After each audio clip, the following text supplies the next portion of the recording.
Welcome, my dear students, to the class of English grammar.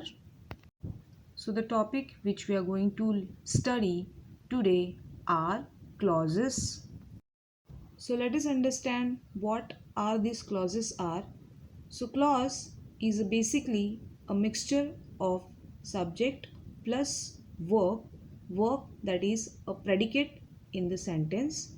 For example, in this sentence, we can see here Alice eats mangoes.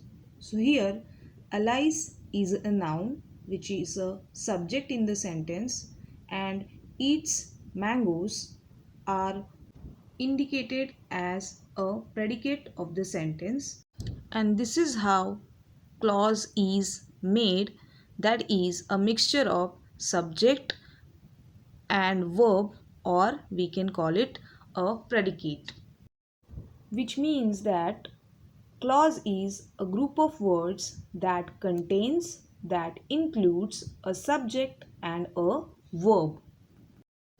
So in our today's video, we are going to see two main types of clauses. That is, first one is main or independent clause, and second one is subordinate or dependent clause. So first, let us understand about the first type of this clause, which is independent clause. So independent or main clause expresses the complete idea or a thought. It has a subject and verb and can stand alone as a sentence. So independent clause or main clause always tells about the complete idea or thought of the sentence, and it has a subject and verb also in the sentence, and it can stand alone as a independent sentence. That is why we call it independent clause or main clause.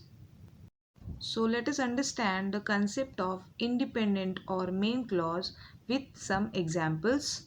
First example, I saw a man, he was crying. So here in the first sentence, I saw a man is a part of a sentence which is independently can stand alone, and it sends as a complete sentence. Now see the second sentence. He is crying but nobody actions. So here also again he is crying is making a complete sense of whole sentence or a complete sentence. Third sentence, he is a wise man. And here the fourth sentence is a part of third sentence only. So it is continued that he bought a car, that wise man bought a car which was too expensive. So here also we can see third sentence and fourth sentence are making complete sense. They can stand alone as a whole sentence independently. Now see the fifth sentence.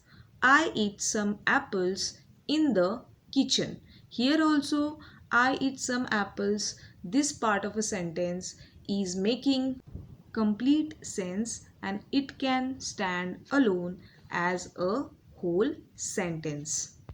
So my dear students, the sentences which we have seen here are divided into two parts, and the red ink written sentences are in that format where they don't need any support and they can stand whole alone independently without using or completing other parts of the sentences. Now let us understand about dependent clause.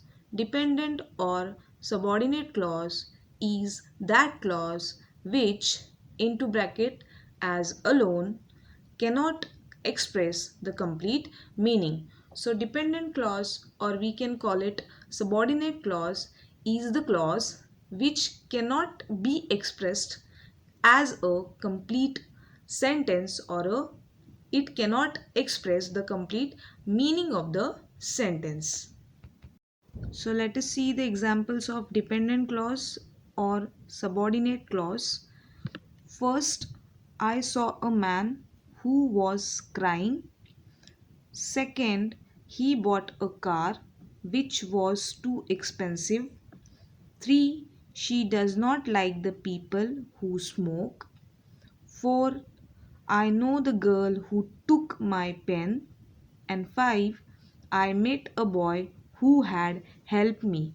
So here in this all 5 sentences are totally dependent on the second sentences here, which are subordinated with who and which words, which means that all the parts of this 5 given sentences are dependent on the other part of the sentences which are in the orange color.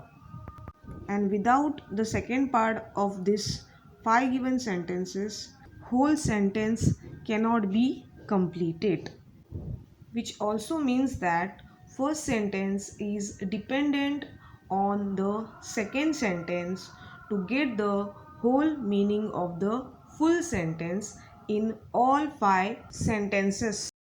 So I hope my dear students you have understood about these two main parts of the clauses very well. Thank you so much my dear students.